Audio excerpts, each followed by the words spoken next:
in a fraction of the time. So fast. It is. That's helpful because now all I have to do is actually just do the part that messed up.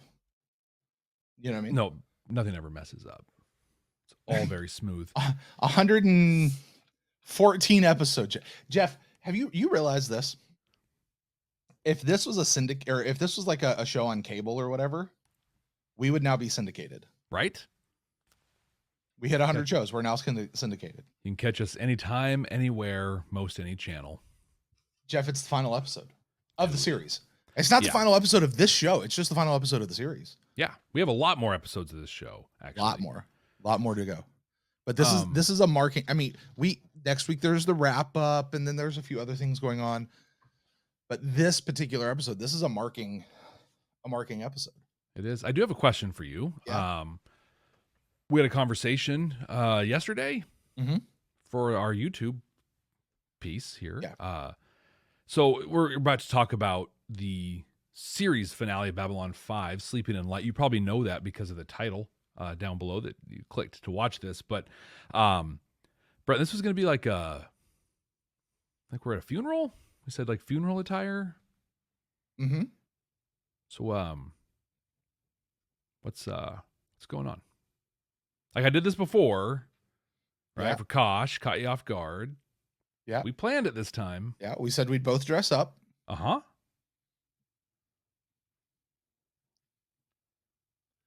Okay.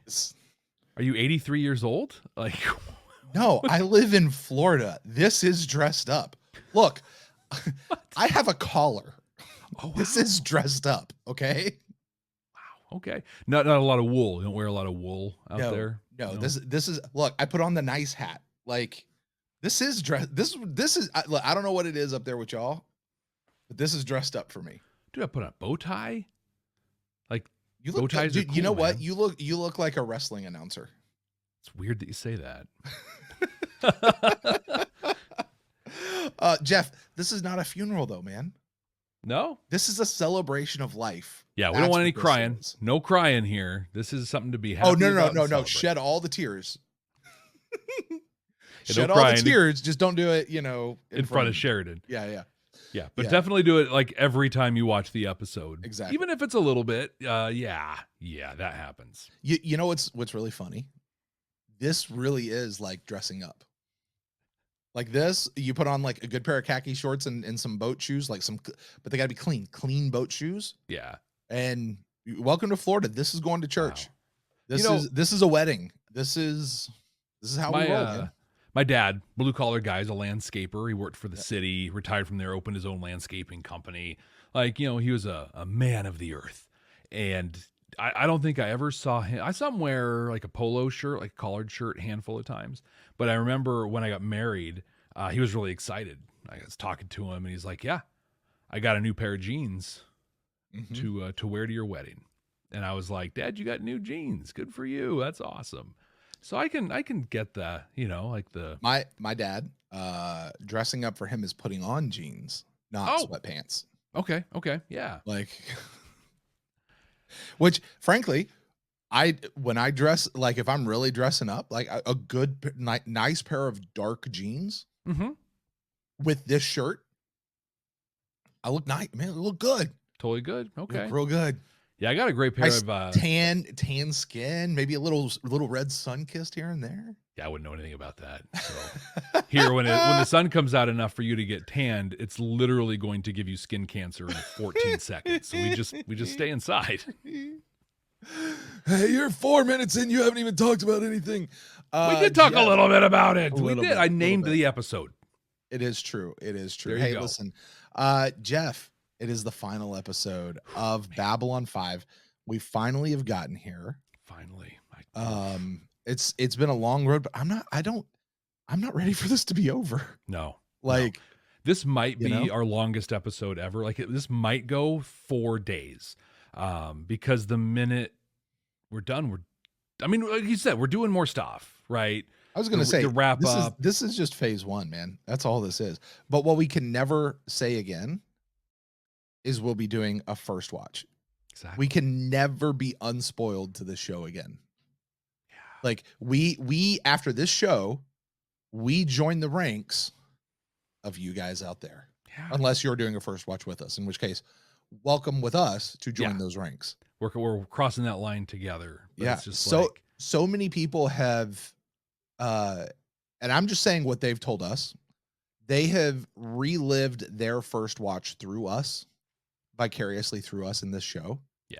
And it's at an end. Like I hate, like, I hope you guys feel the same way that we do right now. I know. Like this is, but we still have movies to go. Yeah. And we've got some extra source material. We have a whole tab of podcast Babylon 5 topics to cover in podcast form. Yeah. Beyond just watching the series. Yeah, this is by no means done. But you know what it reminds me of? Like today, this conversation is watching our little baby get in the car and drive off to college. Right. Like, goodbye. They're going to be back every time they have to do laundry or they run out of ramen noodles and pie filling. Yep. But that's not an they're not gone. They're exactly. It's a marking, like, because, like, dude, we'll be back next week. We got a wrap up we got to do. We'll be talking about all this sort of stuff. You know, like, so all that to say, this isn't goodbye.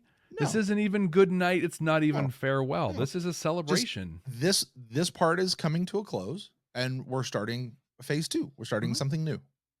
You know, so that being said, Jeff and I are recording an audio podcast. For those of you that are new around here, this is an audio podcast. This is not a video YouTube deal, although we've turned it into a video YouTube deal because we throw the unedited. This is the unedited version. A lot of times you got to go to Patreon and pay for unedited stuff. No, we just give it to you right here for free. The main deal. Yep. Right here on YouTube, you guys catch this, which means you guys catch all the outtakes, you catch the blurbs, you catch the potentially teary moments that might come out of this episode that get edited out. Plus, you also get the fun of watching me in this amazing shirt. Actually, it's really ridiculous. I'm sorry. I really dig this shirt. It's so nice.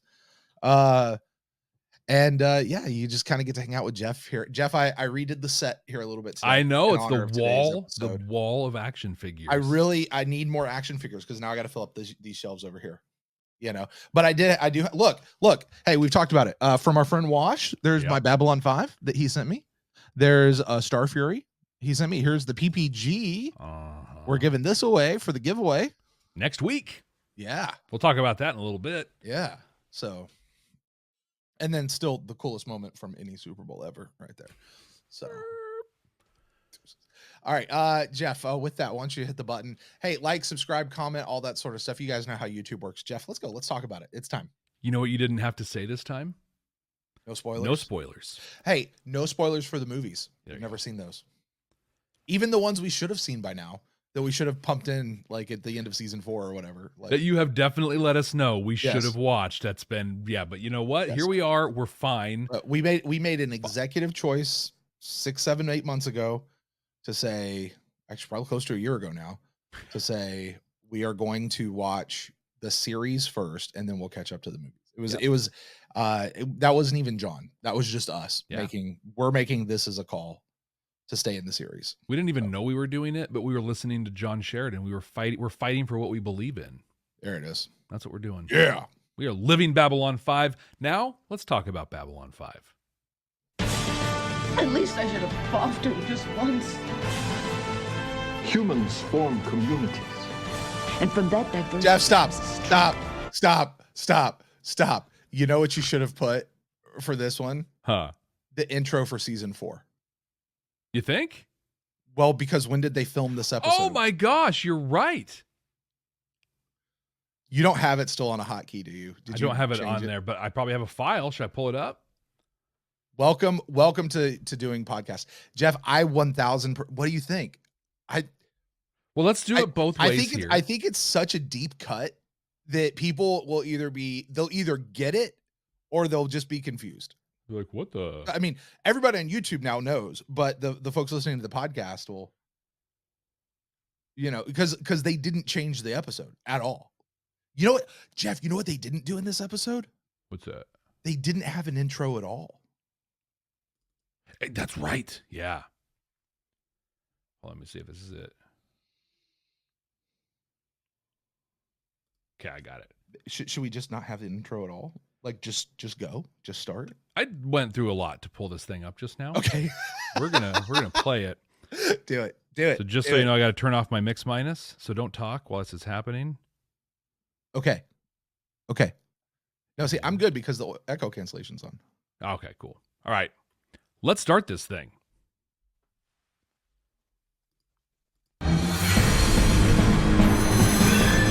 You are valued, and you are needed. You will be Emperor. I think you're about to go where everyone has gone before. The year is 2023. The name of the podcast, Babylon 5, for the first time. This isn't 2023. No, I think I pulled up the first version because season 4 bridged the years. Oh, okay. Yeah, I just found the one. I didn't look at the dates on them. But with that, welcome to making podcasting, folks. Hey, you want to hear this thing nice, smooth, and polished? Go check out the audio version. No, so people out there are asking, why don't you just edit this in later in post? And let me tell you why you don't edit this late. Because if you can get a good, clean run of it and minimize your editing, because right now, as soon as we get a good, clean run, all Jeff has to do is, for the audio part, is chop off everything that happened before. He doesn't have to go in and splice anything in. And admittedly, the intro is probably the easiest thing to add in. Yeah. But still. Well, let's peel the layers back. I actually have a template with the intro right there. And so this literally just becomes mute, unmute for the track. It's not even a full second to make the change. So quite simple. But still, there's also there's a vibe. The intro sets a vibe. Yep. So shall we? However you want to do it, brother. Let's go. Welcome to Babylon 5 for the first time, not a Star Trek. I'm going to ask you to podcast. redo that again. All right. You clipped your mic. Oh. I'm going to ask you to do that again. Welcome to Babylon 5 for the first time, not a Star Trek podcast. My name is Jeff Akin, and I am the one who was. And I'm Brent Allen, and I am the one who will be. And we're watching Babylon 5 for the first time for you, the one who is. Jeff and I have been two veteran Star Trek podcasters that started off on a journey about 2 years ago and change, I guess. And we decided to watch Babylon 5 for the very first time, where we wanted to seek out the messages. Really, you know what it was we'd heard all this stuff about Babylon 5 and we just wanted to check it out and see what the heck it was all about. But we put a form to it to look for those messages, the deep moral messages. What is this show trying to say, and how does it set itself apart from something like Star Trek? How does it do it in its own unique way? And Brent, here in about, an hour-ish or so, we're going to be veteran Babylon 5 podcasters as well. Do we get to call ourselves that now? We will have completed the series. Yeah, I guess we do, don't we? And as soon-to-be nascent veteran Babylon 5 podcasters, we are looking for those Babylon 5 messages. What we're not looking for are ties to Star Trek. We're not looking for themes of Star Trek. What we're looking for are messages that only Babylon 5 can deliver. So to keep us on task doing that, we play a game we call the Rule of 3. The Rule of 3 limits us to no more than 3 references to Star Trek per episode total. That's it. 3. 1, 2, 3. No substitutions, exchanges, or refund. And if we make one of those references, you're going to hear this. Now, Jeff, you know what could make that sound is you hitting a button over there. You know what else could make that sound? What's that? If I pull the trigger on this super cool PPG. Whoa! Choo, choo. Whoa! Hey, that thing looks incredible. Where, Brent, would I get a PPG that looks like that? You know what? All you have to do is... Okay, now we only have one.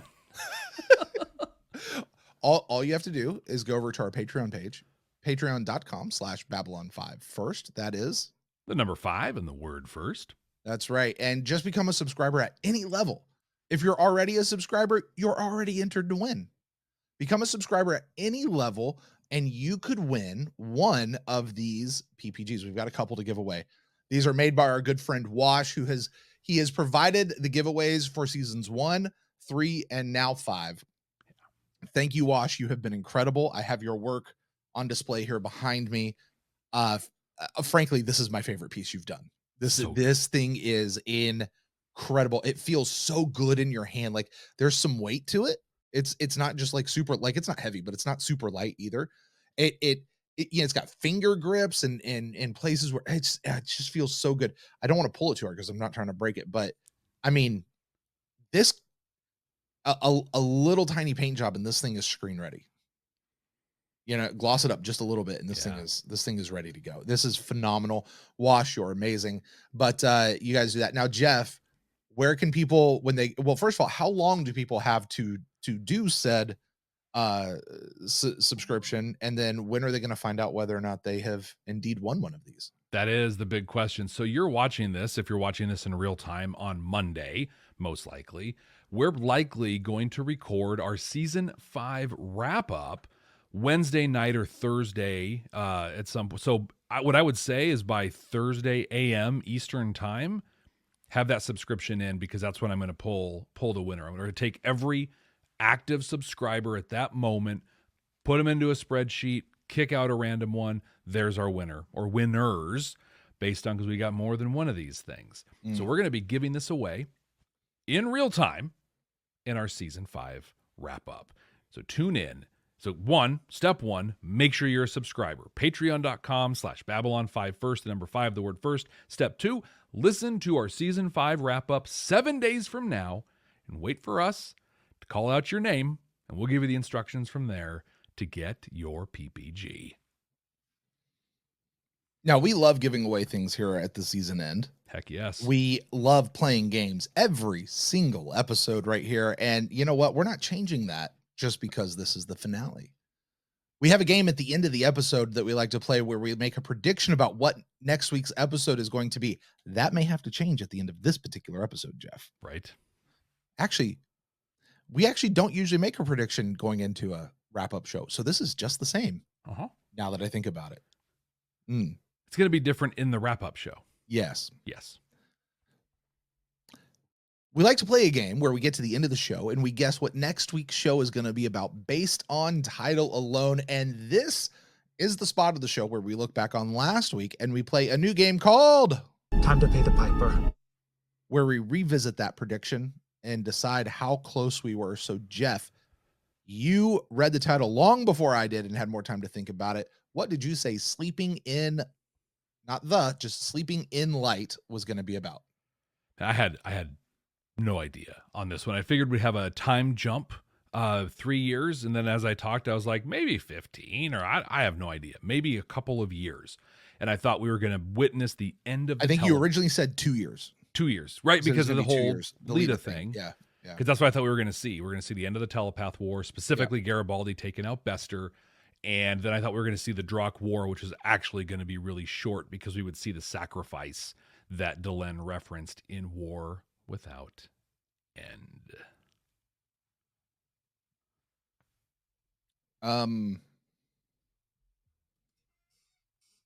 Well, we saw the Drock and stuff that was referenced in War Without End. Kind of. Just on the other side of it, right? Mm-hmm. Right. Well, we saw what happened post War Without End. We saw Veer as Emperor, which we saw him take up the mantle in War Without End. And, that certainly the touching hat to, you know what we didn't see as a nod out of War Without End was Jakar and Londo, because it wouldn't have made sense for them to show up here because they died. Yeah, they did. And Marcus died as well. Now, we don't really know what happened to Lanier at the end of season 4, but we do have an idea now, having watched season 5.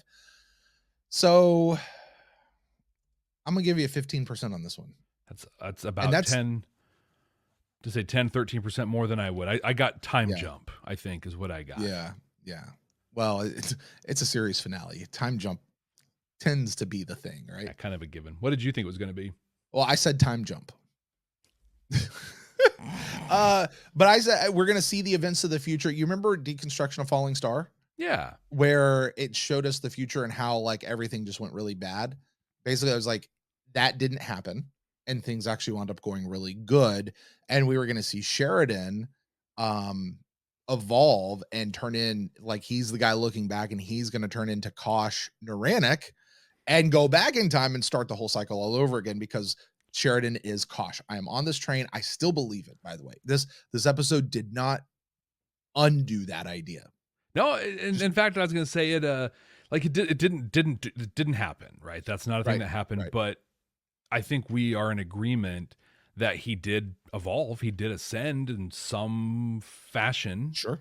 And there is a version of a sequel to this where he goes beyond the rim or wherever he wants and becomes Kosh. We don't know that doesn't happen, but it didn't happen in this episode. Right. But just the whole like Sheridan ascending, that's a pretty big deal. Yeah. I'm going to give you, I'm feeling generous today. I'm going to give you a 50% on this one. Wow. That's a big part of this episode was him heading out to do that. That is true. That is very, very true. Way more than I thought, but I will take every single bit that I can get. Mostly, I just wanted to know, again, dangling thread out there, what was so important that Delenn was like, Kosh, you've got to save him, and it has to be him, and you know why. Could still be that. We still have movies to watch. We'll find out. But what we know now is just what we know from watching this episode and the 109 episodes that came before it. But there are some people who might be joining us that have not watched this episode. There might be some people who haven't watched it in a long time, which frankly surprises me because I feel like this is an episode that Babylon 5 fans probably come back to pretty frequently. But regardless, for those who need a little reminder, Brent, can you walk us through Sleeping in Light? Well, before I do that, I just want to say, I don't think there's any way that either one of us could properly do justice to everything that happened in this episode. Agreed. With the pathos and everything that had actually, I'm putting that out front pretty much because people are gonna be like, that sucks. Anyway, here we go. You ready? Let's do it. 20 years have passed since the Shadow War and Sheridan's death at Zahadum. Lorien, the first one, gave Sheridan a little bit of himself, which would sustain him for about 20 years. And that time has come. Everyone's been expecting it. They all knew that this day would come. And all Sheridan wants is one last meal with his good, dear friends. He sends the Rangers to deliver the messages. One arrives for General Ivanova, who hates her job, for Daddy Garibaldi and Uncle Stephen Franklin, and one also arrives for President Scroob. I mean, Emperor Vir Cotto. The crew arrives on Minbar shortly thereafter, and they enjoy a meal with their good friend Sheridan, laughing, reminiscing, telling stories of drunken and singing Pakmara, dead cats, and data crystals.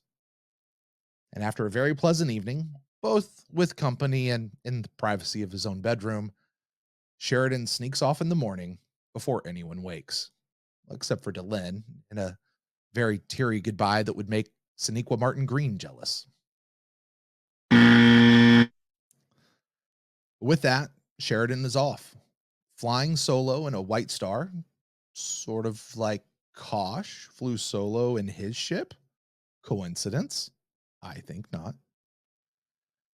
He heads out towards Babylon 5 for one last goodbye.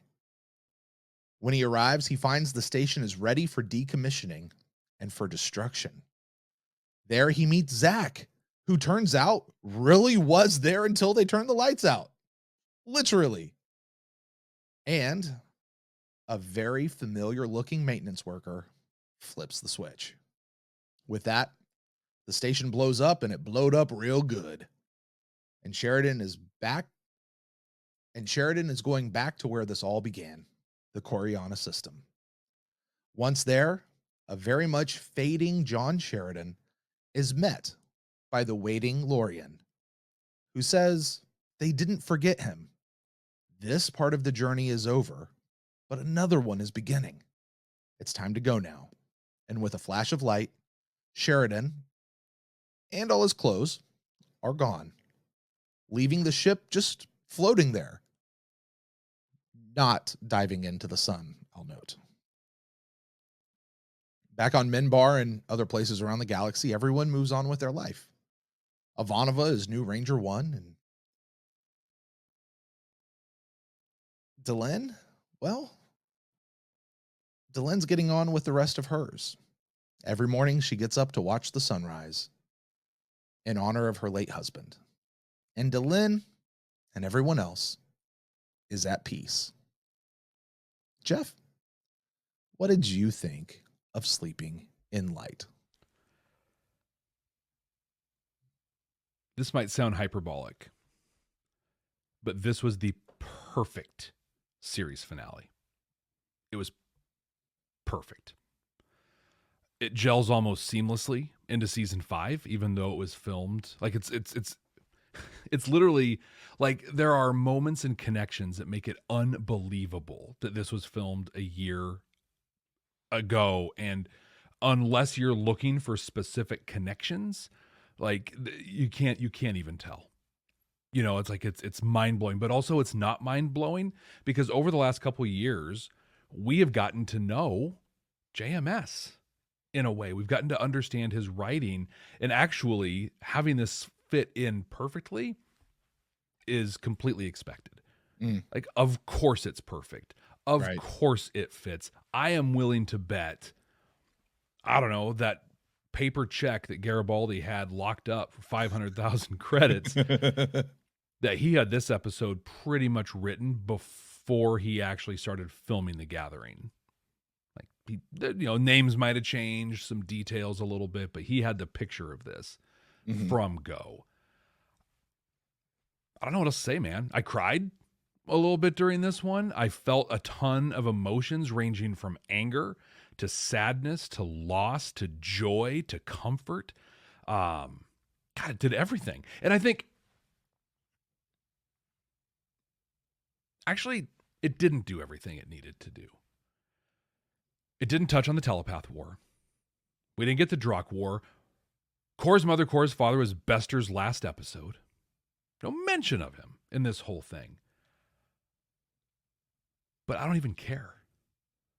Like, I'm fine with that. I'm fine with it because, like, those are just plot points. Those are parts of stories. And I think out of this episode, I really understand that Babylon 5 was a beautiful story. But it was its characters more than anything else. I can get past missing out on some stories. I'm going to have questions, whatever, and you should. You should have some. You shouldn't have answers to everything ever, right? So I think this was great. Through Sheridan, through his end that we knew was coming, we touched on most everybody in some way.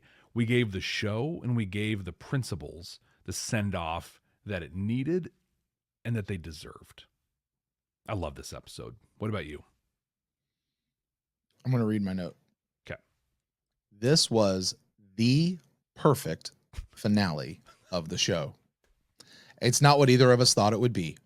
But once we realized what it was like, how did we miss that? This is so obvious that this is what it would be. You and I have been harping for weeks about Bester and the telepath war and all the loose threads.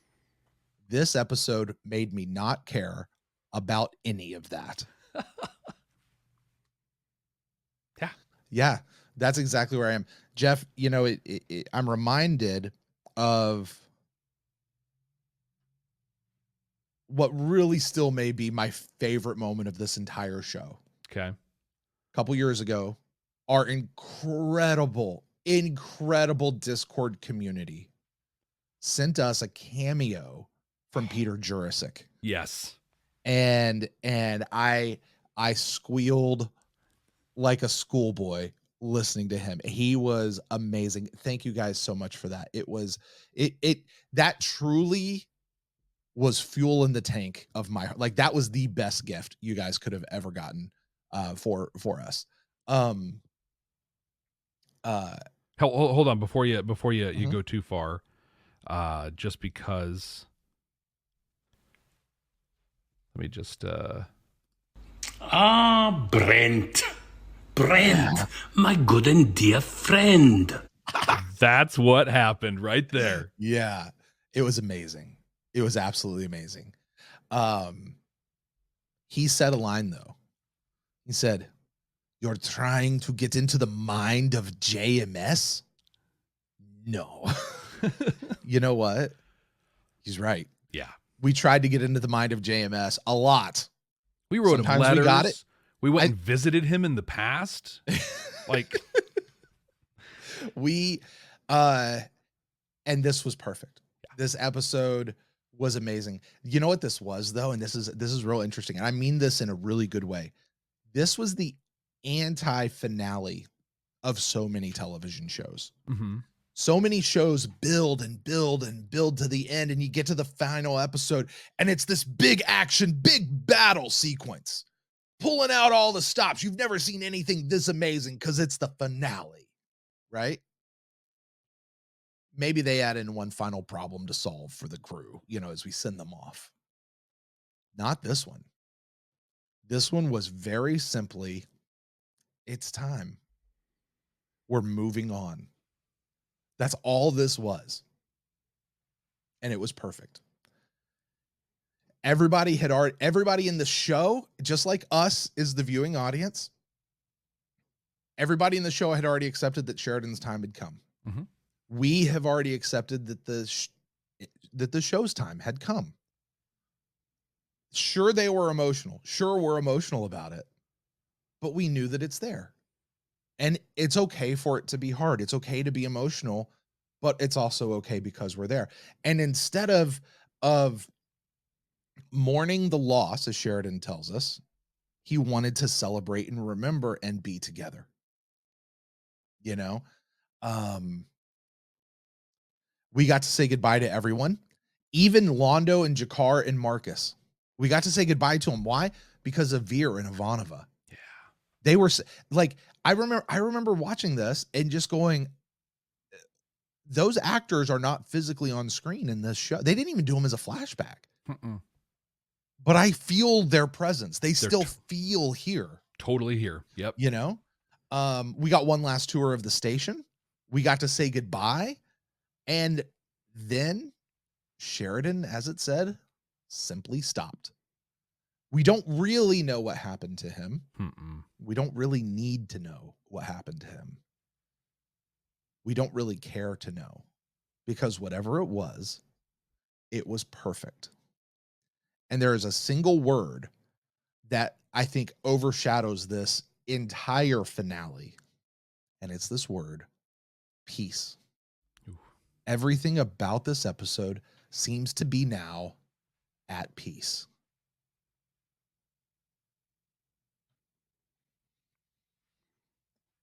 I think it's time for that part of the show where we, yeah, like, I mean, I have a lot of notes on this, but the notes are literally this happened, this happened, this happened.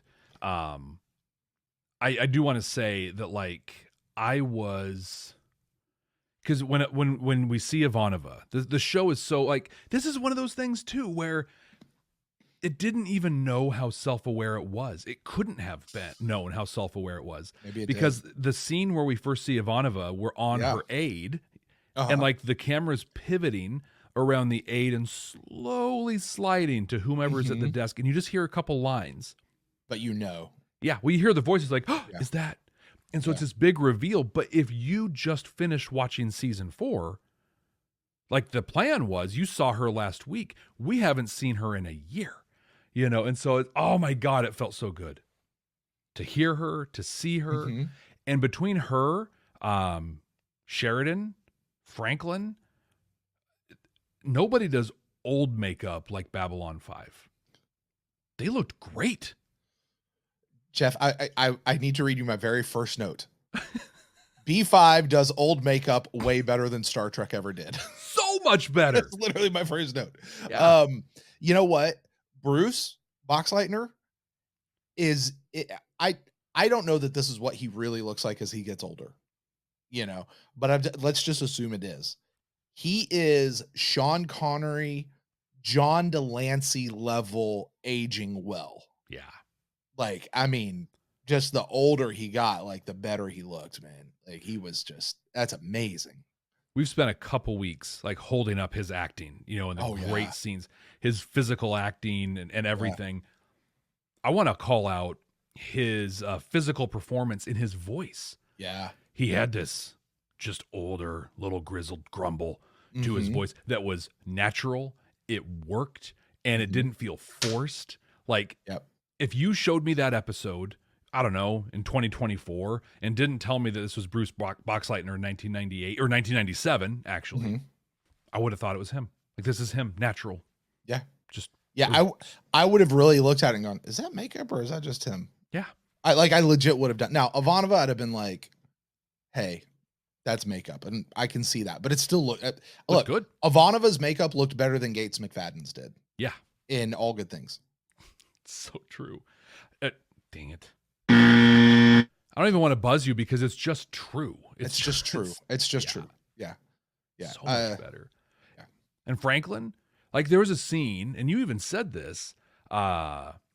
Franklin's all grayed up, looks good. He's in great shape. He's out playing tennis. Yeah. But he's got these glasses on because he's smart. He's a doctor, so of course he wears glasses. But and the lenses in your eyes get tough and they don't focus as they used to. And that's just a normal part of aging. Yeah. But he looked just like his dad. Well, like Paul Winfield. Yeah. Yep. Yeah. It wouldn't shock me, Jeff, to know that those were the glasses that Paul Winfield wore during his episode. Yeah, probably. That the props department just went and pulled them and handed them to him and said, here, look like your dad. Yeah, it's awesome. Wouldn't shock me at all. That's good. With Ivanova, we got little hints of, like, you know, snarky, bitey Ivanova, just a little bit. But I don't think we got a lot because, as you said in the recap, she hates her job. When we watched it, she had her aide that was going over the scheduling. And then she had, like, her other aide, the military guy in the Earth Force thing that the Ranger literally busted over to get through. Right. And that dude, so uppity. I don't know about these Rangers. Blah, blah, blah, blah, blah, blah, blah. And I just wanted her to bite his head off. But on a third watch of this, actually, I've watched this a couple times. I thought to myself, is this guy a precursor or like a foreshadowing to, like, the 500 deconstruction of falling stars, right? 500 years in the future. They hate the Rangers. They hate the Alliance. They're going to separate. They want to get Earth out of this Alliance thing. Is this guy like an early, like a foreshadowing, a seed for that? I don't think so, but maybe. Like, I wouldn't be surprised. JMS lays a lot of little stuff like that, but it was pretty aggressive. Like, he was aggressive about it, and I kept building in my head to, like, well, Ivanova's she's gonna say something. Nope, they just left it. Yeah, I mean, Ivanova just needed the foil. She needed somebody she could just slap down, you know, which is always good. That's when she's at her best. She is. She really is. So Ivanova's back. Who got next? Was it Garibaldi was up next? Yeah. Garibaldi gets one. Look, he found his family. That was cool. Got his happiness, right? I had my say about that last week or 2 weeks ago. I won't repeat it here, but good on him. I will just say, I really question. I mean, it's great. You know, she's grown. You know, I'm going to probably close to 20, given the time frame and playing tennis. But I question his parenting skills. He's letting Stephen Franklin play tennis with her unsupervised. Stop it. I'm stopping you. Right? No, we have turned that page. We have passed that corner on Stephen Franklin. He's a good dude. Takes time. I am going to defend him from now on against the likes of you, Jeffrey Akin. That's fair. No, it takes time. But it was cool. I need a t-shirt. I'm a Stephen Franklin guy. I'm a Franklin champion. Whatever. Yeah. Like Team Franklin. Whatever. There you go. Now. Now it took time. Right. Right. Since shadow dancing. Yes. Let's but speaking of walkabout, and addictions and all that sort of stuff. Garibaldi's in there, he's smoking his cigar that he told the dude to leave behind. And then he gets up and he walks behind a full-on mini bar in his house. And I'm like, no. And I tell you what, Jeff, because I thought for a moment that he was going to go over there and grab himself a drink, like a legit drink, chemically offensive. Yeah. If you remember that phrase. And that they were going to be like, hey, listen, he's not an alcoholic anymore, so he can have a drink every once in a while and it doesn't affect him that much. And I was Dr. Franklin created this new treatment now, and it just I was gonna slap somebody for it. And then he poured a glass of OJ. Yeah. I was like, okay, woof, good. It almost made me think, because there was that bottle over there, whiskey, Bravari, whatever. Maybe it was apple juice. Maybe it's just a fruit juice bar. that he's got set up. I'd be down. Yeah. You know, especially if they bought that house from somebody else who actually had a bar there. Well, what are we going to do with it? Let's put fruit juice in there. Yeah. Decanters, and maybe this makes me an old fashioned guy, but like decanters of the booze up on the thing, like I think that's kind of cool, you know? Yeah. Come over, make yourself a drink with the glass stuff or whatever. So maybe he likes that too. And you know, well, when I was like 16, I got a vodka bottle my parents had thrown out, and I filled it up like 3/4 of the way with water and just put it in my room because I'm like, people will think I drank part of a bottle of vodka. Stupidest thing ever. I mean, this is so gross, Jeff. So gross. But you know how when you're like 15, 16 years old, the look, the image is everything? Oh yeah. All right. I remember going to a party. 40s were huge when I was at that age. That was, if you wanted to prove that you were somebody, you could drink a 40, you know, big old glass, right? Big old glass bottle. Yep. I found a glass bottle one day. Had whatever label on it. I don't know. Schlitz malt liquor. I don't know what it was. I took it home. I washed it. I will say I did that. That's good. But this was a random bottle I just found. At a park or something. I took it home. I washed it. I filled it up, and I drank apple juice out of it all the time. I would take it to parties, drinking apple juice out of it, because Brent has never been a drinker. I'm not saying I've never had alcohol. I mean, I can count on one hand the number of times I have alcohol in a year. It's just not my thing. It's an incredibly social drink, and I'm not that social. You know what I mean? Fair. Well, it's one of the cool things, and they're not paying us to say this, but you know, I often drink Liquid Death. Yeah. It's a cool thing, but it's one of the things that actually a member of our community a long time ago told me about, that part of their whole shtick was that, like, you can go to a bar or a party, you can get this and drink water, but it kind of looks like, oh, what's that? The can, the writing, everything looks more like a beer. Hey, by the way, makers of Liquid Death, contact us because we got some numbers we want to put in front of you. Yeah, for real. Like, I think we've moved some of that for you. Yeah. But yeah, you know, it's funny because like I totally feel you. I'm total sidetrack this conversation, but you brought up 40s, right? And so it's like Old English 800. Some people are going to hear me on this. They're going to hear it, but Oldie has the charcoal filtered piece, and I'm just like, dear God, what is the non-charcoal filtered taste like? So, but I was always excited. This one gas station where I grew up had a thing called Camo 40. So it was literally just like this 40 with a sticker on it that was camouflage, and then like in that generic writing, Camo 40. It tasted like sweat. It was so gross. But we got into like Boilermakers, the orange juice, Brass Monkey, stuff like that. I remember doing little bit of Brass Monkey. It was nasty. Yeah. But I loved the song by Beastie Boys, so you had to. Yeah, you had to do it. Yeah. I'll never forget this, another old timey thing, right? If you watch The Wizard of Oz and you drop the needle on the album, that's an old timey fave. Yep. Actually, it's not that old timey anymore. People are doing vinyl again. So. Yeah. But listen, our generation are our main audience, and they know exactly what you're talking about. They know what it is. You drop the needle on the thing right when I think it's the third lion roar or whatever of, is it Dark Side of the Moon? Yeah, Dark Side of the Moon. Pink Floyd's Dark Side of the Moon.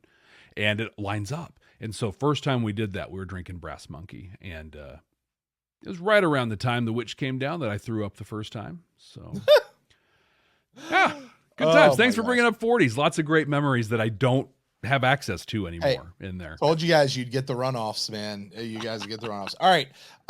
Garibaldi says something to Sheridan. Jeff, you pointed this out when we were doing the watch through, and I thought it was brilliant. He says, we didn't always see eye to eye. Speaking of Sheridan, we didn't always see eye to eye, but we're still friends. And when you reconsider that was actually meant for the end of season 4, when him and Garibaldi had literally been coming to blows, and then Garibaldi found out that he'd been messed up with Bester and all that sort of stuff, and it was still tense, but it was a lot. It was kind of chilled out a little bit. Garibaldi hadn't gone through his redemption just yet. Yeah. That hits differently. That line hits differently there than it does fast forward all the way to the end of season 5 when Sheridan went full on intervention with Garibaldi, you know? Yeah. Because I remember that you were just like, what do you mean? I thought they were good. And it's like, yeah, they are now. They weren't then, but then is now. So when will now be now? Right now. Soon. Speaking of that, Yeah, there you go. Nice. Veer has gone full on President Scroob. They had everything. All he needed to have was Centauri, the bed sheets, instead of like just having regular bedding on there. Right. I love that. I love that. He's in there with two ladies. And he pops out the foot of the bed. Yeah. Hair's all messed up. Like, yeah. Yeah. Oh, dude, speak of Veer's hair, man. Dude, he got big hair. It's putting Londo to shame. Right. But yeah, we got an entirely different Veer between this moment and then what comes in the stuff following everyone comes together. Like, I want that story. I want the arc of Veer. Well, I think we have it. I want the actual story. I want to know what happened. No, I'm good with where we are because as soon as Veer took that sword to the Drazi fruit stand, he was different. Do you remember when Sheridan and Delenn were bringing the charges against Centauri Prime? They wouldn't let Londo into the council chambers. Yeah, and Zach says, "Don't make this any tougher than it needs to be, Londo." And Londo storms off, and Veer just stands there and looks at him, and he bows up to Zach, and he goes, "Don't make it any tougher than it needs to be." Just how much tougher could it get, Zach? Yeah. And like walks out, right? And I was like, dude, that's Veer stepping up, right? Yeah. And again, I that image is seared in my head of Veer standing over Londo and Jakar's body from War Without End. I remember saying even then, there's something different about Veer, the way he's looking down. I honestly, in my head, I kind of thought he was a bad guy in that moment. Yeah. But looking at it now, I see, no. That's just a strong, confident, knows who he is kind of a guy.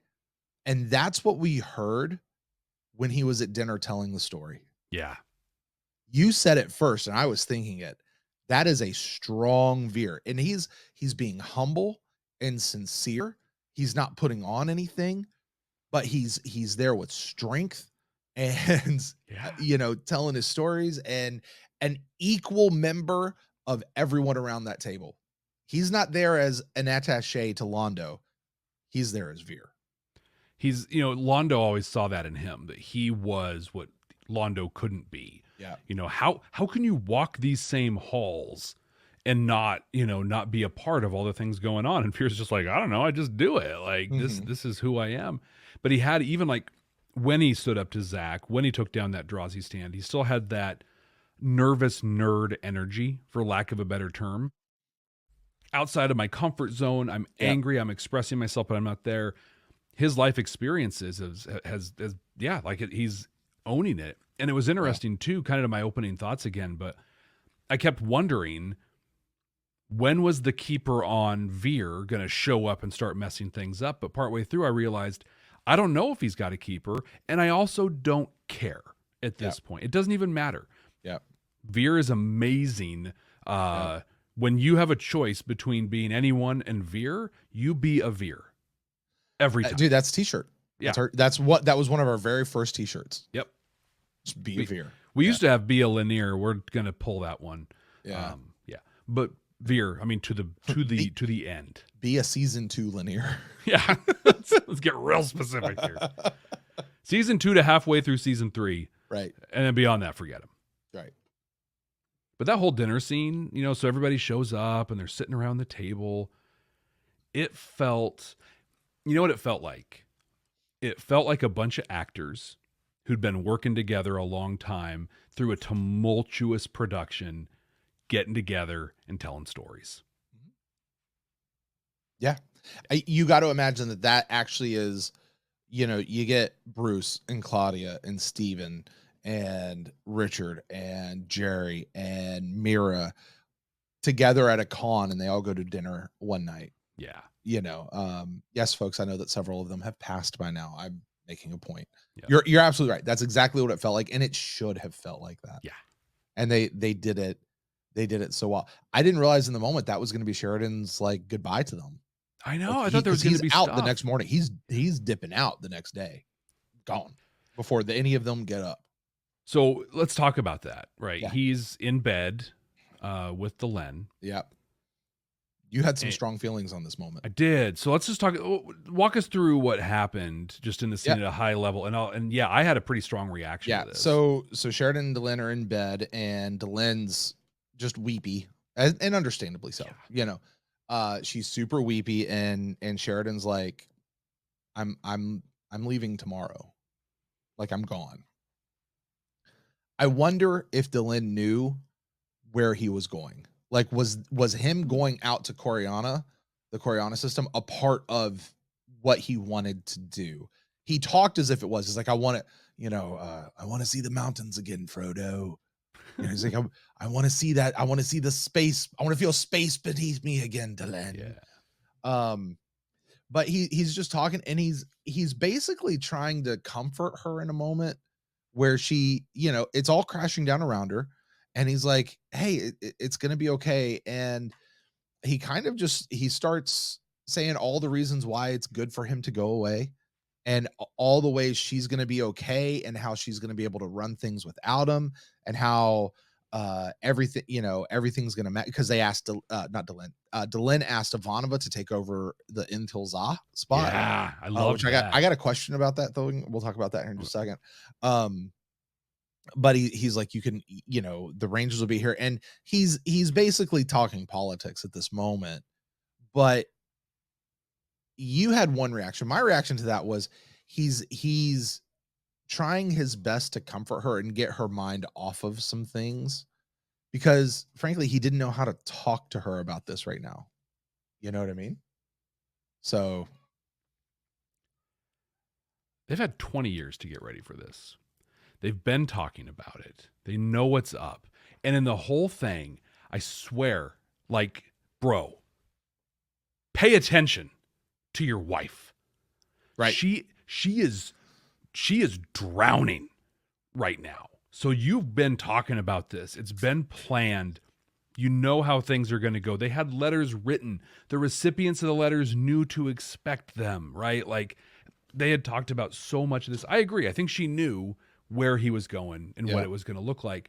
And he told a beautiful story, right, about his Sunday drive. We'd get in the car. Dad would be like, pick a direction, and we'd just go. Really, really touching story. Actually, I forgot about the Sunday drive part. You're right. Yeah. It was cool. I liked the story. Yeah. But then, and this is complicated, right? Because dude is going to die and knows he's going to die. No, he's not. Well, he did. No. Once. He's already dead. He said, you can't. He's not going to do it again. Yeah. He's going to go away. He's going to stop. He's going to stop. Yeah, there you go. He's going to stop. They know he's going to stop. You get to have some agency over what that looks like, right? Like, if you're that person and you're like, at 12:42 tomorrow, I'm going to stop or whatever, you kind of get to pick what that's going to look like. But also, I don't think you get to do that at the expense of other people, especially someone like Delenn, who just an episode ago, he held up as the best ally you could ever have, the best love, the person who would never judge you. So she's laying there, turned away. This is important. Turned away, tears streaming down her face. Now, he has mansplained to her and everyone else that she's Minbari. She's Minbari. She'll be fine. It's all right. Brent, is clearly not fine. And he's like, I'm going to go on a Sunday drive, and it's going to be great. I'm going to feel space under my feet again and all this stuff. And she's like, I feel awful. And he's like, don't feel bad. It's great. I want people to laugh and this. And if I stick around, it's going to get weird. He's minimizing her feelings. He's shoving them aside, ignoring them so he can feel good about his stuff. He and other Sheridan men are incapable of saying goodbye. We've seen it time and again now, right? We saw it when he's called his dad, before all the Earth stuff went down. And he's like, send my love to Mom. We saw it just last week when they're leaving the station. And he's like, hey, Delenn, you say the stuff. I'm not saying anything. And then here, all he needed to say was, hey, Delenn, I want this really great celebration when I head out. But look, like, I love you and I'm going to miss you. And this is going to be hard for you. But I'm so grateful for having you and all. Just acknowledge her feelings, which, by the way, is exactly what Delenn does the next morning. She sucks all that up. She shows up, looks beautiful. They're standing across the hallway. He wants to watch the sunrise for the first time ever on Minbar. He'd never seen it before. And she shows her reflective listening skills. She parrots the whole thing back. It's a beautiful day, John. A beautiful day for a Sunday drive. It's Sunday, right? You dress up on a Sunday. I dressed up. She compartmentalized and shoved down her feelings because her husband refused to acknowledge them, and then handed him exactly what he wanted in a, oh my God, beautiful goodbye. So yeah, I have feelings about how that whole thing went down, just a little bit. I want to thank you for sharing your feelings. I want to acknowledge every single one of your feelings. I see what you're doing. It works, by the way. With the exception of your rant about the Sheridan men being incapable, I disagree with everything you just said. That's fair. And I bet a lot of people while we were watching it. Yeah. Yeah, I think a lot of people will. You know, but... I think Sheridan handled that, in a way that you can only handle that when you've been married for 20 years. There's an unspoken connection between husband and wife who are in a good relationship. I should probably point out, and a healthy relationship between the two. Sheridan is who he is. Delenn is having a hard time. I don't even know that she's having a hard time. I think Delenn, in her Minbari way, has fully accepted every single bit of this. And she's also understanding how much she's going to miss him. And he is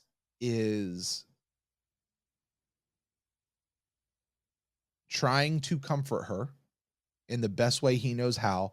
And I think she understands he is here trying, like, the more he talked, the more she cried and the more emotional she got, because she loved him that much. Like, it was hitting all those, like, yes, this is my husband.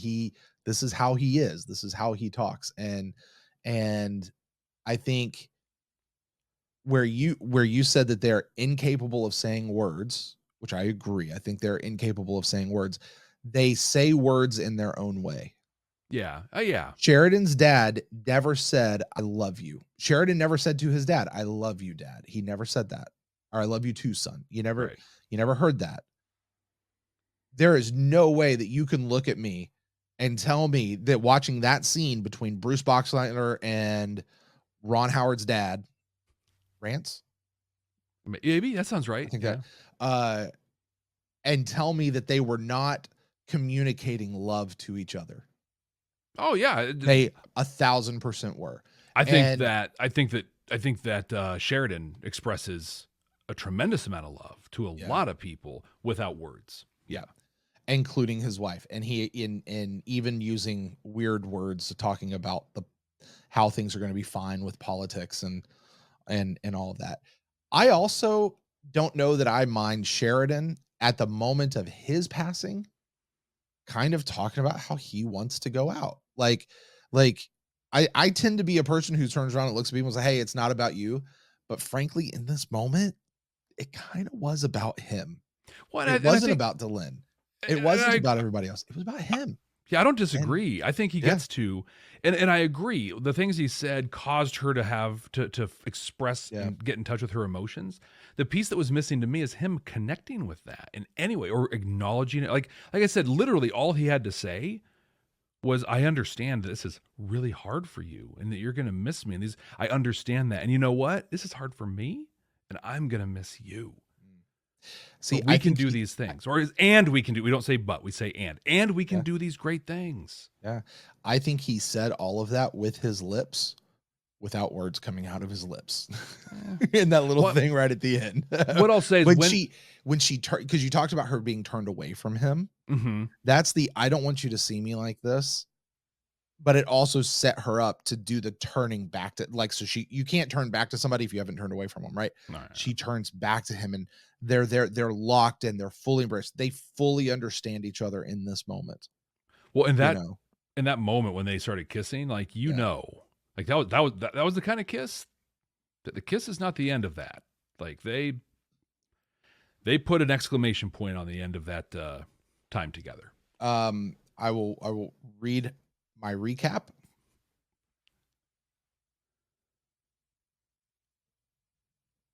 After a very pleasant evening, both with company and in private in their bedroom.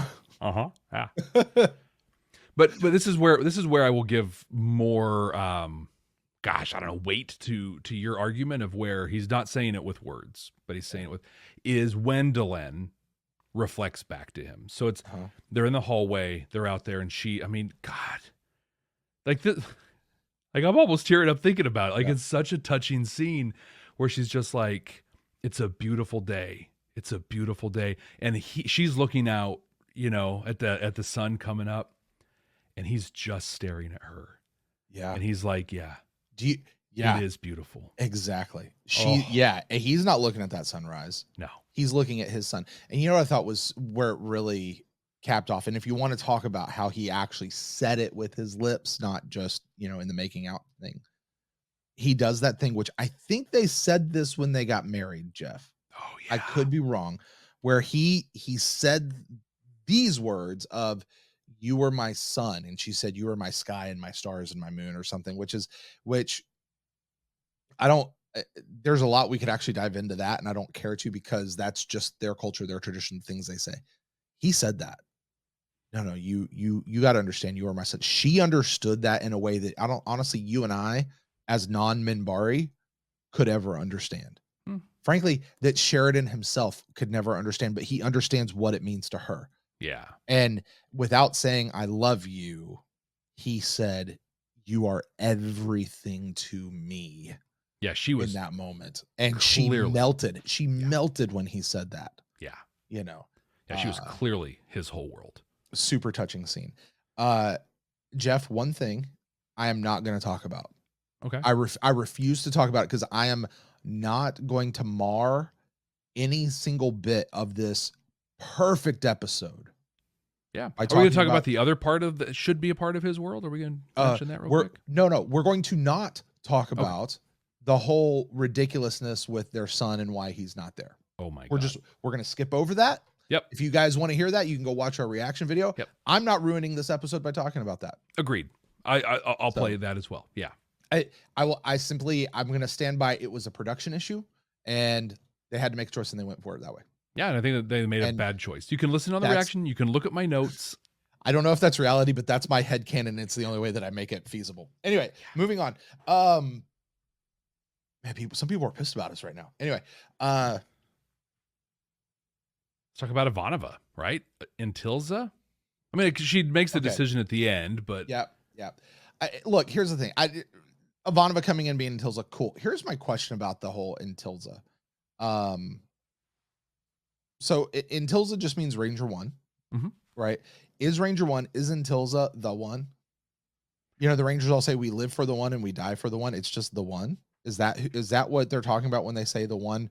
Or is the one specifically this triumvirate of Sinclair, Delenn, and Sheridan, and Ranger 1 in jal'Zha is a separate deal altogether? And here's my thinking behind that. If the one is just whoever's in that particular position at any given time, I'm not devoting my life to live and die for that one right there. No, I'm not devoting my life to that. If it is a particular person, if it's a particular set, if it's set as these people right here, I can devote my life to that because of what that means, what that represents. If it's just, hey, whoever happens to be holding the chair right now, that's who I live and die for. Yeah, maybe not. Maybe not. Yeah, I don't think we're clear on what the one really is. What all we know is Sinclair is the one who was, and Delenn is the one who is, and Sheridan is the one who will be. Is Sheridan the one now?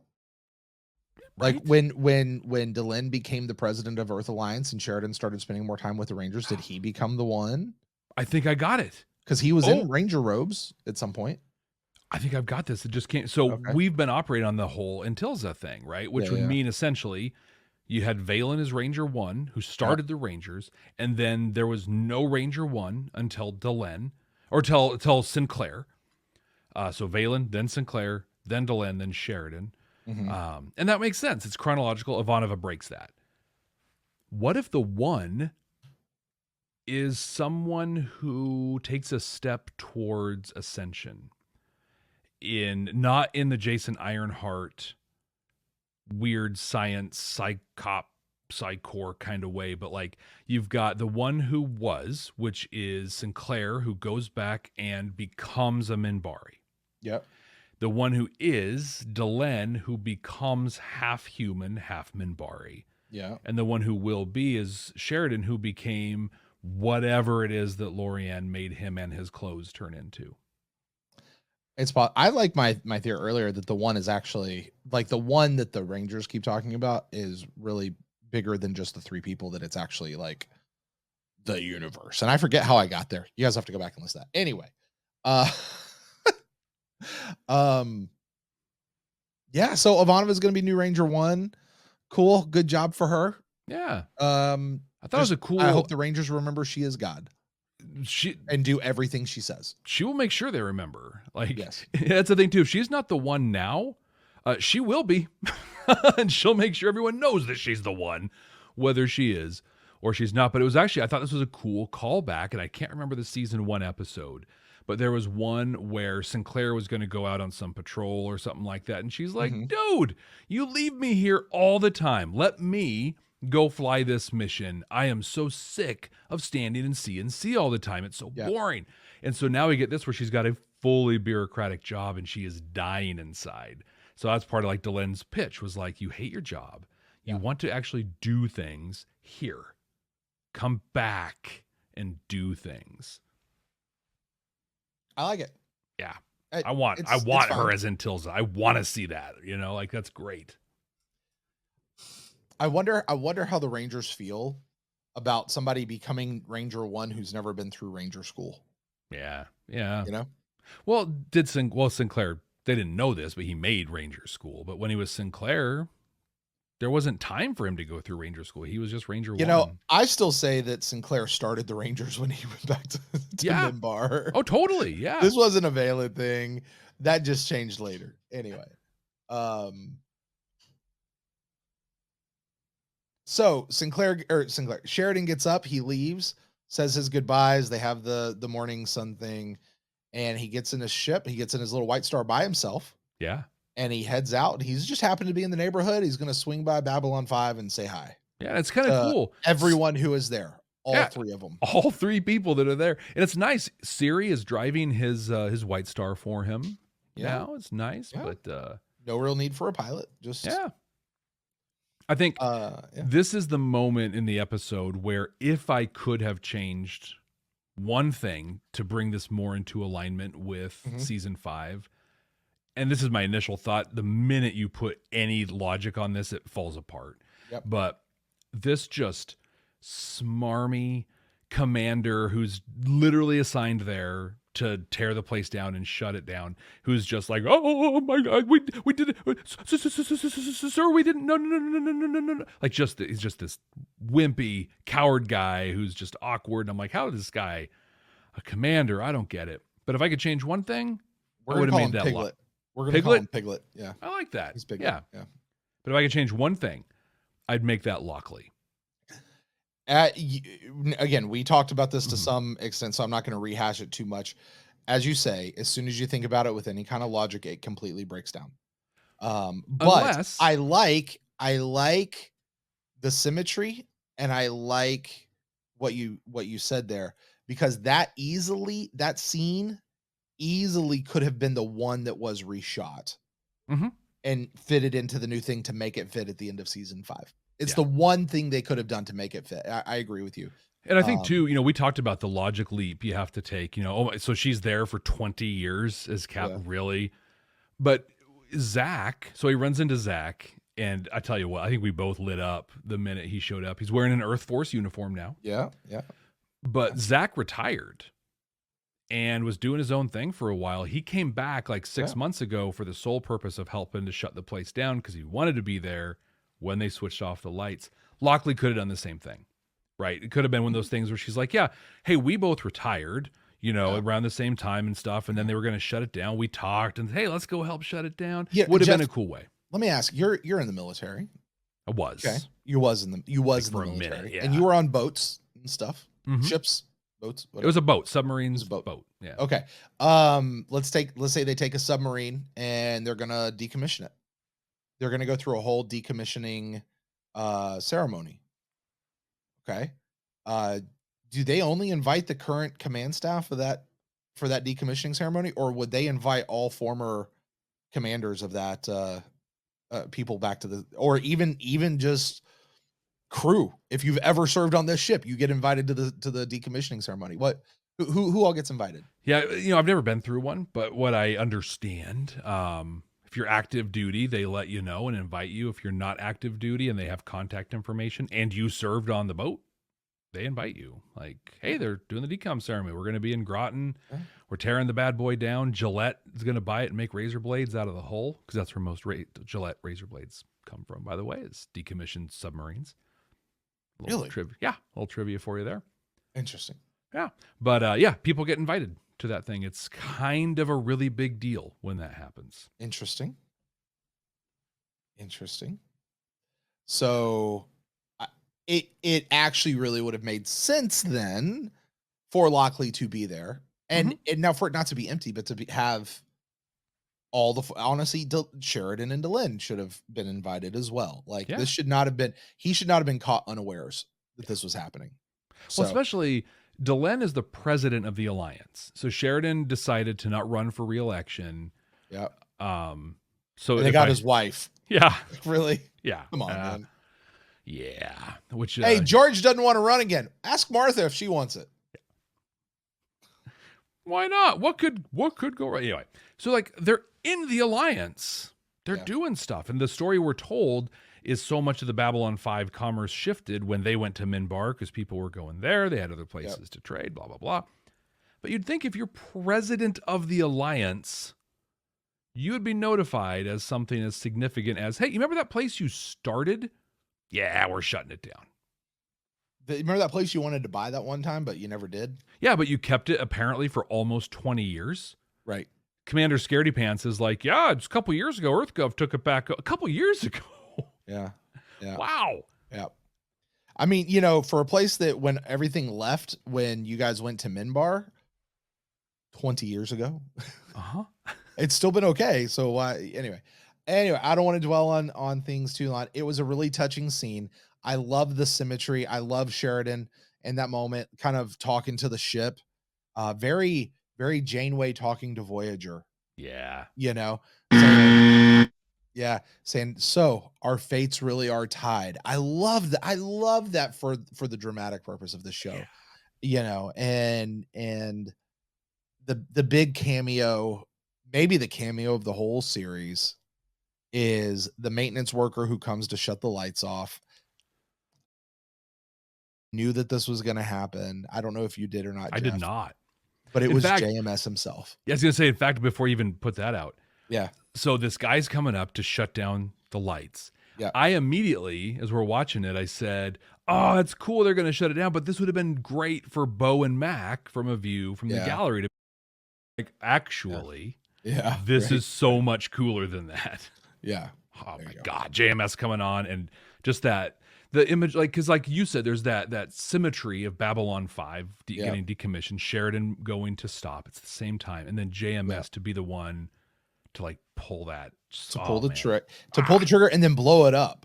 Yeah. So nobody else can come in and do anything with it. I think blew up the station. You can't come do anything with it.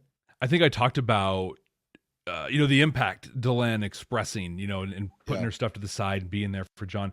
The moment that basically broke me in this episode, and I teared up every time I've watched it so far, was just so they shut the lights out and then a transport heads out. In my head, that transport was JMS, and you've got Vree ships, Drazi ships, Brakiri ships. You've got all these alliance ships lined up, and as it goes, those ships turn to watch it, and then they all head out behind it. And I was just like, oh, like it was such. I mean, I'm getting chills now describing it. It was such a powerful scene. It was a powerful scene, and I thought the whole time they were turning the other way.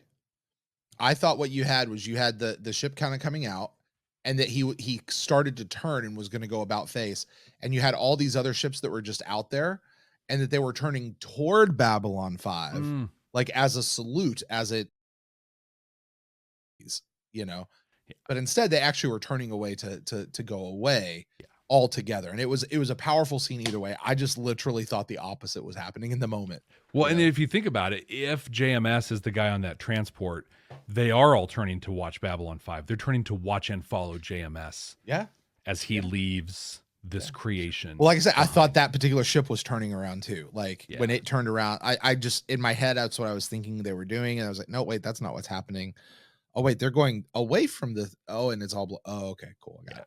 Yeah. Like, but it did look super cool. And then Sheridan's off to Coriana 6. No, I'm gonna read this one line. Okay. I shouldn't have gotten this emotional watching a fictional CGI space station blow up, but I kind of did.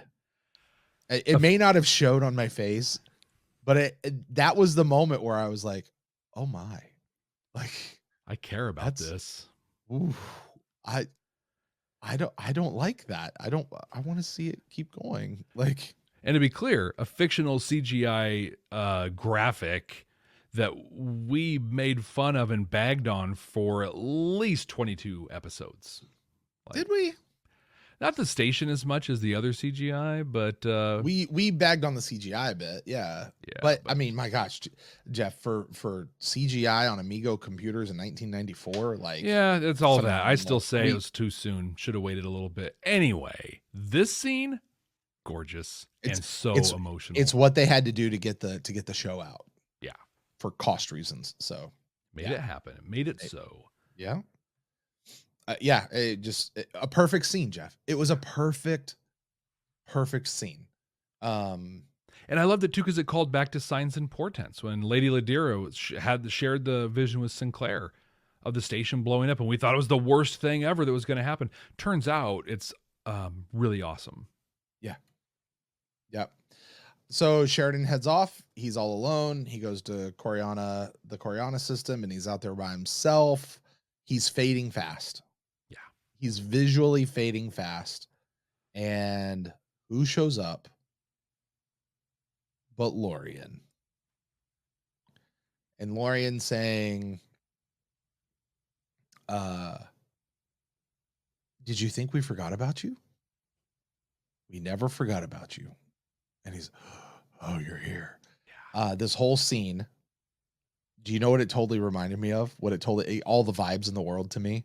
What's that? Was at the end of Lord of the Rings when Bilbo comes back to the Shire. 100%. And then he heads off to the elf land to go live with them. Totally had all those vibes to me. Yeah. At that moment. But he's going beyond the rim. That's what I think. And he's just gonna cease. They're gonna take him. He gets to go with them now. That he's going to join them. And he asks a beautiful question. Can I ever come back? And Lorian, in a real blunt, soft way, says, no. Not going to happen. This journey is ended. This one's over. But a new one is beginning. The hope that even at the end, something new is coming, Jeff. Yeah. Oh, my word. And on top of that, perfection. Yes. And on top of that, Brent, it keeps your theory alive. It does. A new one awaits. Being Kosh and going and starting this whole thing over again. There's a whole new thing that we just, as I say, it doesn't end my theory. It just actually kind of lends itself towards it. Just saying. Yeah. Now, I thought what was cool, because like at some point, again, logically, right? So I understand why Sheridan went to Babylon 5. That totally made sense, right? Walk down memory lane, all that stuff. So then you're like, why did he go to the site of the Battle of Coriana 6? And this was such a great moment from Day of the Dead, right? So Lockley is hanging out with her her childhood friend. things all done. And then he says, talking to Sheridan, she's like, oh, and there's a message from some dude named Kosh. Yeah, Kosh says, when the long night comes, go back to the end of the beginning. Like those were the instructions. His long night is his last night right before he dies. The beginning, Yeah. that he's talking about was when he was reborn after dying at Zahadum, and the end of that beginning was the battle at Coriana 6. Huh. Coriana 6 is where Zahadum was, right? No, Coriana 6 was the big colony that the Vorlons were going to wipe out, that was going to be like trillions of people. Oh, I for some reason I thought Zahadum was in the Coriana system, and that's why he was heading back there. Zahadum didn't exist anymore, so he said he's going to Coriana. Yeah. Okay, that's fair. That's fair. I love that you found that out, Jeff. Yeah, well, I love that you found that out. That's good. My theory. And here's my other little theory.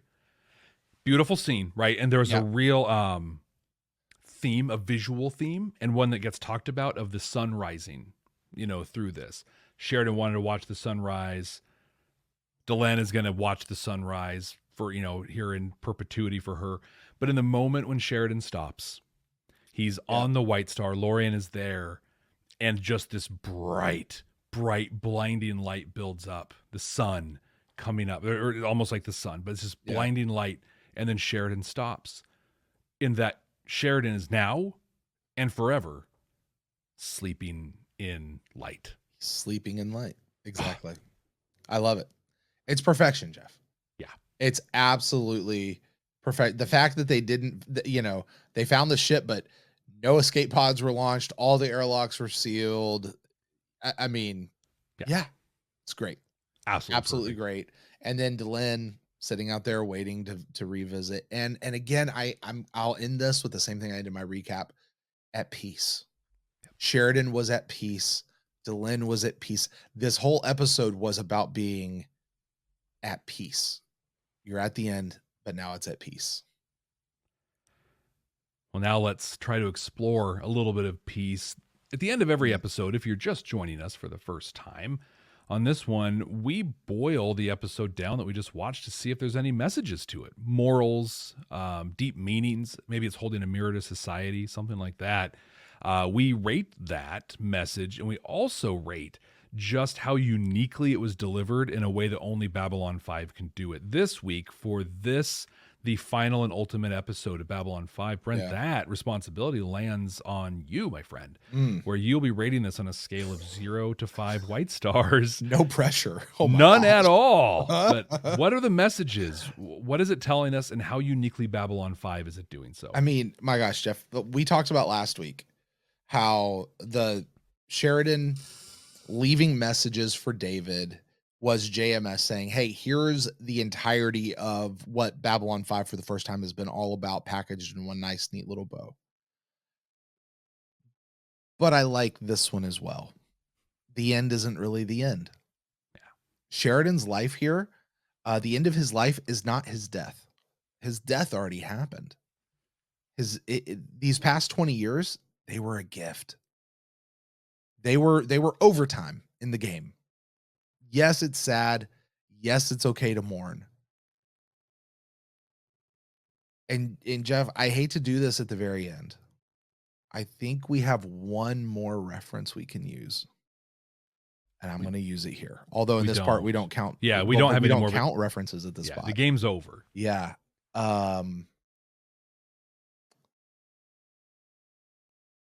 Yes, it's sad. Yes, it's okay to mourn when a loss occurs. What it's not okay to do is to live there, to stay there. Delenn cried and cried and cried until John left, and now she's at peace. You know what I mean? Like, she was able to, she wept in the appropriate time, and once it was gone, she was able to go. And you know what? It doesn't mean she stopped loving. It doesn't mean she forgot. It doesn't mean anything of that nature. It just means she was able to come and be at peace. And she went out and did her little sunrise thing every single day. when Sheridan is passing and moving beyond, this is a time of celebration and celebrating his life. That's what he was trying to tell. I don't want anybody to come in here and be sad.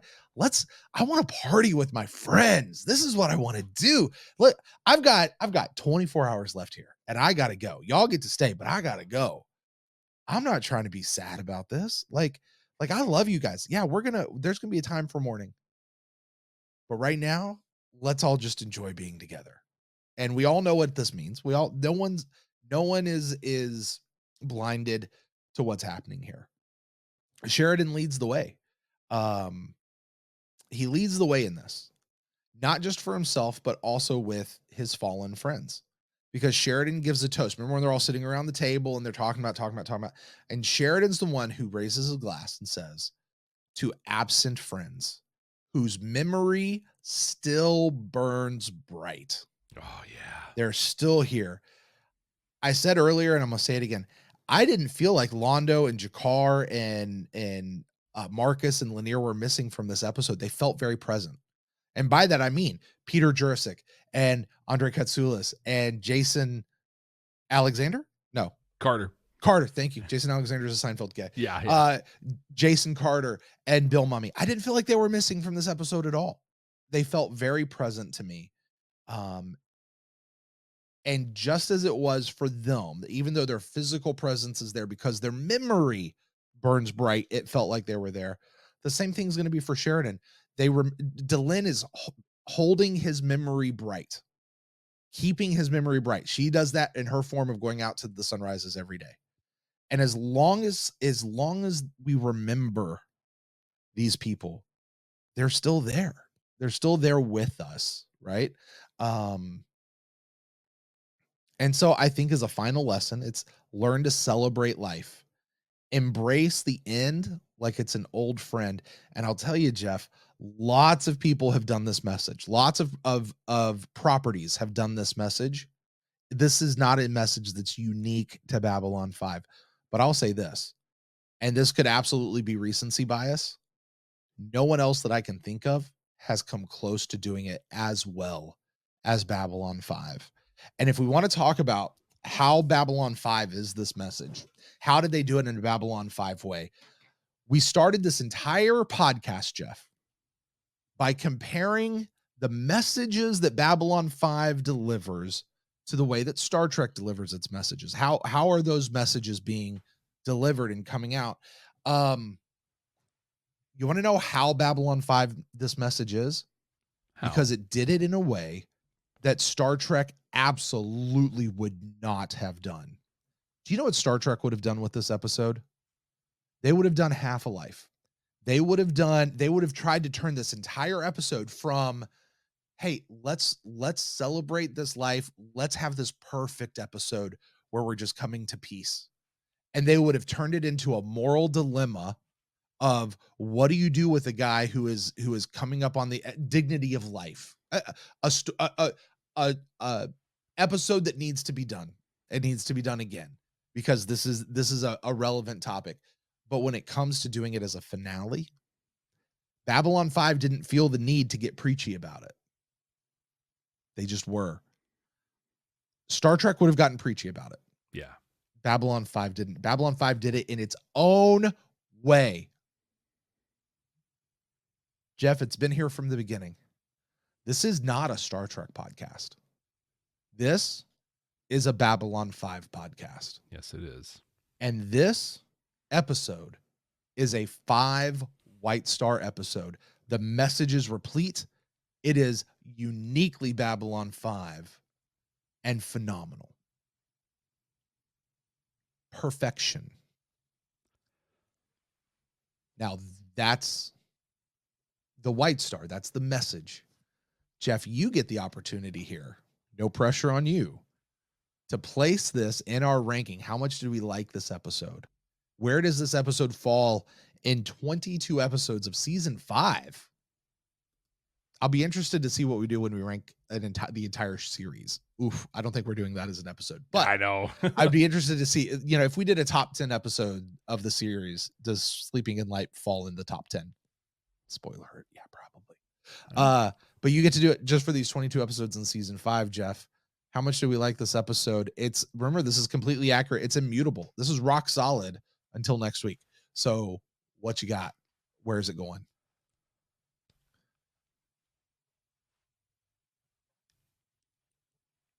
It very clearly. This is not hard, Jeff. It very clearly lands in one of two spots. We've had this season. I'm going to say this in front of our wrap up. This season has not been good. But the good in this season has been some of the best of Babylon 5. And for us, so far, that has meant Objects at Rest, Very Long Night of Londo Mollari. I mean, Fall of Centauri Prime, also great. You know, I mean, our current top 3, whoo, top tier. Super good stuff. So, yeah, this goes somewhere in there. It's just weird, right? Because this is not a normal episode. I feel weird even ranking it in season 5. It was from season 4. It transcends season 5. You know what I mean? Yeah. And so when I think about season 5 and the thing, I still think of our top 3 as like the real story of season 5. So does that mean I put this at number 4? I don't think it. I'll tell you what it means. It means that, and this is Brent, I can't kid anybody anymore. This is the number 1 episode. It has been all along. Like this is Babylon 5. Here it is. In all of its splendor. Everything culminated in this episode. And aside from one little section of one little conversation that we shall not mention, it is perfect. Yep. This is the top episode. Wholeheartedly agree. And I would I would veto if it was anything different. And I'm not sure that we've ever even allowed that, but it would be allowed now. I would veto if it was different. I'd find a way. Yeah. Like I have PPGs over here that I would totally use. And I would. Brent, Jeff, that's it for Sleeping in Light. We did it. And that's it. Oh my gosh. The series of Babylon 5. Do we get to ascend now? I know. Can we ascend and go beyond the rim with Sheridan? It's not happening. I mean, I feel something in here, but it might be the Ritz and salami I had earlier. Well, we're not done. And we've been clear about that. We have a lot more content coming out tied to Babylon 5. We've got more new stuff to watch. But this moment, we've completed the 110 episodes of the series. Next week, when we come back, we're going to do the season 5 wrap-up. If you haven't heard us say this already, we are going to do a season wrap-up. We're going to do that after the movies, after series wrap-up. What did I say? You said season wrap-up. Yeah. We are going to do a season wrap-up next week. Yeah. We're also going to do a separate series wrap-up. Correct. After the movies and other things. I'm going to give a clean one here for the audio. If you haven't already heard it, we are going to do a full series wrap-up. We're going to do that after the movies. We're going to do that after however we approach Crusade. And get the whole thing in one piece. But next week, we're wrapping up season 5.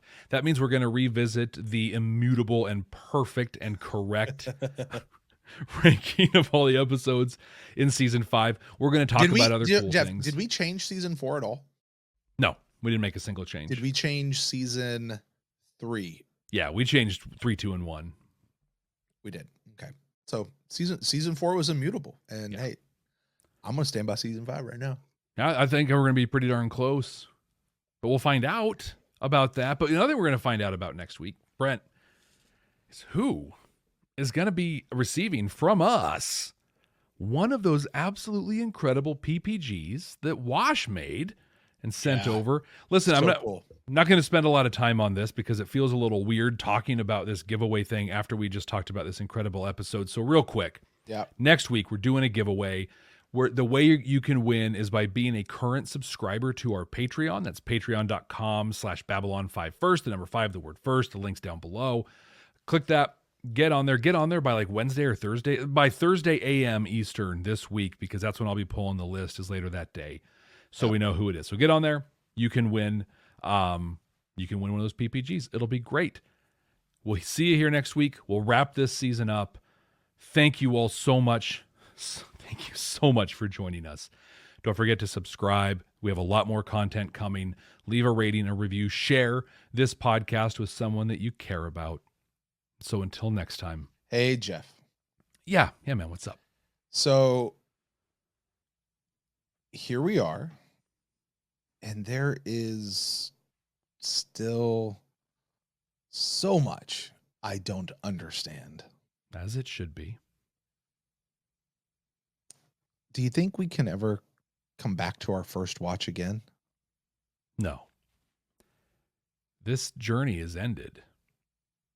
Another begins.